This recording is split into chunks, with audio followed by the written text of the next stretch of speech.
देखिए, बीपीएससी 17वीं में जिस तरीके से छात्रों के साथ कहीं ना कहीं छात्र तमाम कह रहे हैं कि उनके साथ अन्याय हुआ है और पेपर लीक की भी बातें कही जा रही है, और जिस तरीके से 17वीं बीपीएससी परीक्षा के दौरान बापू परीक्षा परिसर में जिस तरीके से छात्रों ने हंगामा किया, तो अब ये तमाम बातें जो जांच के विषय हैं, इन तमाम मुद्दों पर चर्चा करने के लिए हमारे साथ कांग्रेस सेवा दल के प्रदेश अध्यक्ष हमारे साथ मौजूद हैं, आदित्य पासवान जी। कैसे देखते हैं, आपने कड़ा प्रहार किया है बीपीएससी पर।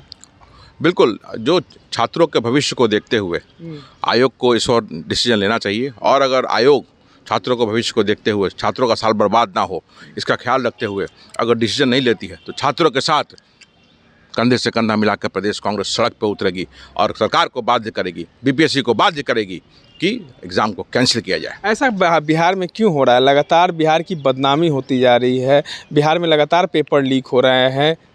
पूरे देश के सामने बिहार बार बार शर्मसार हो रहा है। परीक्षा दर परीक्षा, साल दर साल पेपर लीक हो रहा है, और पेपर माफिया जो है उसकी कोई गिरफ्तारी नहीं हो रही है, ना ही कोई कैपिटल पनिशमेंट, टफ पनिशमेंट है। जब तक इस तरह की पनिशमेंट कोई नहीं आएगी, सरकार नियम बनाती तो है उससे, लेकिन लागू नहीं करती है। इसी का नतीजा है कि बार बार साल दर साल पेपर लीक हो जा रहा है। और जब तक बीपीएससी के जो अधिकारी हैं, उनको वहाँ पे जो काम करने वाले लोग हैं, सरकार में जो लोग हैं, उनकी संलिप्तता नहीं होगी, तब तक ये संभव नहीं है कि बार बार साल दर साल पेपर आउट हो। उन लोग की संलिप्तता है भाई, तो कौन पेपर आउट करेगा? कहीं ना कहीं से पेपर आउट हो रहा है, या तो बीपीएससी से हो रहा है, या तो प्रिंटिंग प्रेस से हो रहा है। कहीं ना कहीं नीचे से ऊपर जो तार है कहीं ना कहीं जुड़ा हुआ है पेपर लीक माफिया के साथ, तभी ये पेपर आउट हो रहा है। और सरकार क्या कदम उठा रही है? सरकार ने विधानसभा में नीतीश जी ने कहा था कि हम नियम को कड़े करेंगे, तो नियम को कड़े करेंगे तो नियम को लागू भी कीजिए ना।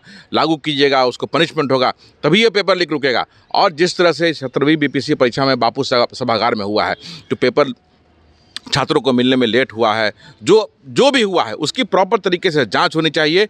छात्रों पर दोषारोपण नहीं करना चाहिए। अगर सरकार छात्रों पर दोषारोपण कर रही है तो अपनी गलती को छुपा रही है। किस छात्र ने रोका था कि वहाँ आप पेपर नहीं दीजिए? आपने अगर पेपर नहीं दिया है, आधे घंटे की देरी से अगर वहाँ पेपर डिस्ट्रीब्यूट हुआ है, और ए ब्लॉक में जो एग्ज़ाम वहाँ हो रहा था, वहाँ लड़कों को बैठाया रह गया था और पेपर मिला ही नहीं। जब पेपर मिला ही नहीं तो क्या इसमें छात्रों का दोष है? दोष तो एडमिनिस्ट्रेशन का है।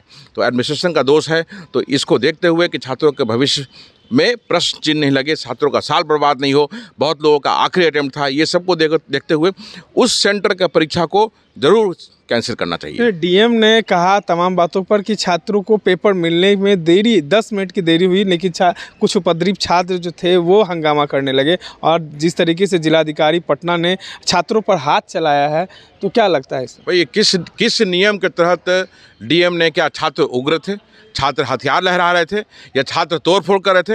हमने तो फुटेज में तो ऐसा कहीं नहीं देखा। जो फुटेज सरकार की तरफ से जारी हुआ है, ऐसा तो कुछ नहीं था कि छात्र बहुत ज़्यादा उग्र थे कि जिलाधिकारी को हाथ छोड़ना पड़ा। तो ये गलत है, और जिलाधिकारी पर भी कार्रवाई होना चाहिए, और सरकार को छात्रों के भविष्य की तरफ देखना चाहिए कि छात्रों का भविष्य जो है सर्वोपरि है। इसको देखते हुए छात्रों को कम से कम वो जो सेंटर है उसको जरूर कैंसिल करना चाहिए। एक अंतिम सवाल है कि जिस तरीके से तमाम बीपीएससी के छात्रों की 3 मांगे थी, एक नॉर्मलाइजेशन को हटाने के लिए और रीओपन साइट करने का, और दूसरा डेट को एक्सटेंड करने का, लेकिन आयोग ने सिर्फ नॉर्मलाइजेशन को जो हटाने की बात कही है। उसके बाद 2 मांगे अभी भी छात्रों की लंबित थी, उसके बावजूद भी छात्र परीक्षा देने पहुँचे, लेकिन उसके बाद जो है ये घटनाएँ सामने आई। देखिए, ये घटना जो मांगे छात्रों की है, मुझे लगता है कि छात्रों को एक प्रतिनिधि मंडल बनाना चाहिए, और समूह में जाके बीपीएससी अध्यक्ष से, जो बिहार के आदरणीय मुख्यमंत्री श्री नीतीश कुमार जी से, उसका प्रतिनिधि मंडल को जाके मिलना चाहिए, तब इसका निराकरण होगा। तो विजय सिन्हा जी तो कहे थे कि छात्रों से मिलिए, लेकिन आयोग ने बात नहीं मानी, उप मुख्यमंत्री विजय सिन्हा की भी बात नहीं मानी। भाई, बीपीएससी अध्यक्ष